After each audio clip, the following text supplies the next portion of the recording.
വൈകിയാണോ ഉണ്ടായതെന്ന് CPIM തന്നെ തിരിച്ചറിയട്ടെ. മറ്റു വാർത്തകളിലേക്ക്. 2 ദിവസത്തെ ചൈന സന്ദർശനം പൂർത്തിയാക്കി US പ്രസിഡന്റ് ഡൊണാൾഡ് ട്രംപ് US-ലേക്ക് തിരിച്ചു. ചൈനീസ് പ്രസിഡന്റ് ഷീ ജിൻപിങ്ങുമായുള്ള 2 ഘട്ട ചർച്ചകൾ പൂർത്തിയാക്കിയാണ് ട്രംപ് മടങ്ങിയത്. കൂടിക്കാഴ്ച വലിയ വിജയമായിരുന്നുവെന്ന് ട്രംപ് പറഞ്ഞു.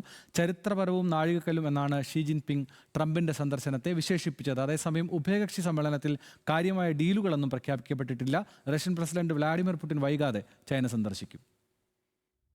മെയ് 13-നാണ് US പ്രസിഡന്റ് ഡൊണാൾഡ് ട്രംപും സംഘവും ബെയ്ജിംഗിലെത്തിയത്. മെയ് 14-ന് ചൈനീസ് പ്രസിഡന്റ് ഷീ ജിൻപിങ്ങും ട്രംപും തമ്മിലുള്ള ഉഭയകക്ഷി ചർച്ച നടന്നു. ചർച്ച 2 മണിക്കൂർ നീണ്ടു. ശേഷം ടെമ്പിൾ ഓഫ് ഹെവൻ സന്ദർശനവും ഔദ്യോഗിക വിരുന്നും നടന്നു. സന്ദർശനത്തിന്റെ അവസാന ദിനമായ 15-ന് ഷീ അടക്കം ചൈനയുടെ സമുന്നത നേതൃത്വത്തിന്റെ വാസസ്ഥലങ്ങളും ജോലിസ്ഥലവും അടക്കം ഉൾപ്പെടുന്ന അതീവ രഹസ്യ സ്വഭാവമുള്ള സ്ഥലങ്ങളിൽ അടക്കം ട്രംപിനെ ഷീ ജിൻപിങ് ഒപ്പം കൂട്ടി. ജോങ്നാൻ ഹൈയിൽ 2ാം വട്ടം ഉഭയകക്ഷി ചർച്ചകൾ നടന്നു. 2ാം ദിനം ഉച്ചഭക്ഷണത്തിന് ശേഷം ട്രംപും സംഘവും US-ലേക്ക് തിരിച്ചു.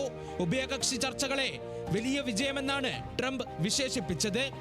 ചരിത്രപരവും നാഴികക്കല്ലുമായ സന്ദർശനം എന്നായിരുന്നു ഷീ ജിൻപിങ്ങിന്റെ പ്രതികരണം.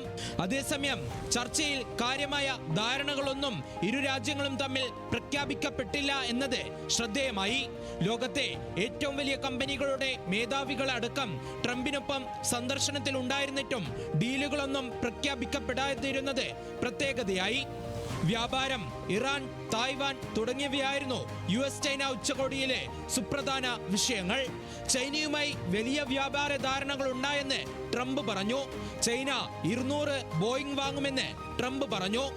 കാർഷികോൽപ്പന്നങ്ങൾ അടക്കം ചൈന വാങ്ങുമെന്ന് ട്രംപ് പറഞ്ഞെങ്കിലും ഇക്കാര്യത്തിൽ ചൈനയിൽ നിന്ന് സ്ഥിരീകരണം ഉണ്ടായിട്ടില്ല.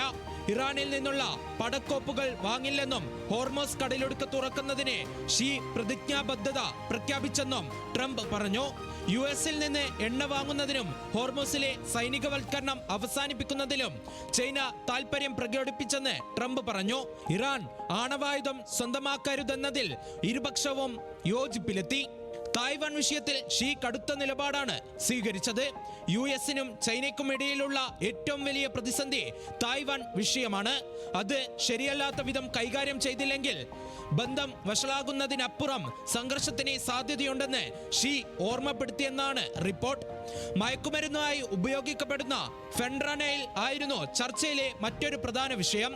അമേരിക്കൻ തെരുവുകളിൽ ഒഴുകുന്ന അനധികൃത ഫെൻട്രനൈലിന്റെ പ്രധാനപ്പെട്ട ഉറവിടം ചൈനയാണ്. ഈ വിഷയത്തിൽ ഇരു രാജ്യങ്ങളും തമ്മിൽ പരസ്പരം പഴിചാരൽ ഏറെക്കാലമായി തുടരുന്നതാണ്. ഇരു രാജ്യങ്ങളും തമ്മിലുള്ള ബന്ധം സുസ്ഥിരമാക്കുന്നതിൽ നേരിയ മുന്നേറ്റം ഉണ്ടാക്കുക മാത്രമാണ് ട്രംപ് ഷീ കൂടിക്കാഴ്ചയിൽ ഉണ്ടായതെന്നാണ് വിദഗ്ധരുടെ വിലയിരുത്തൽ. ഉച്ചകോടി ഓഹരി വിപണിയിലും വലിയ ചലനങ്ങളൊന്നും ഉണ്ടാക്കിയില്ല. ചർച്ചയുടെ കൂടുതൽ വിശദാംശങ്ങൾ വരും ദിനങ്ങളിൽ പുറത്തുവരും.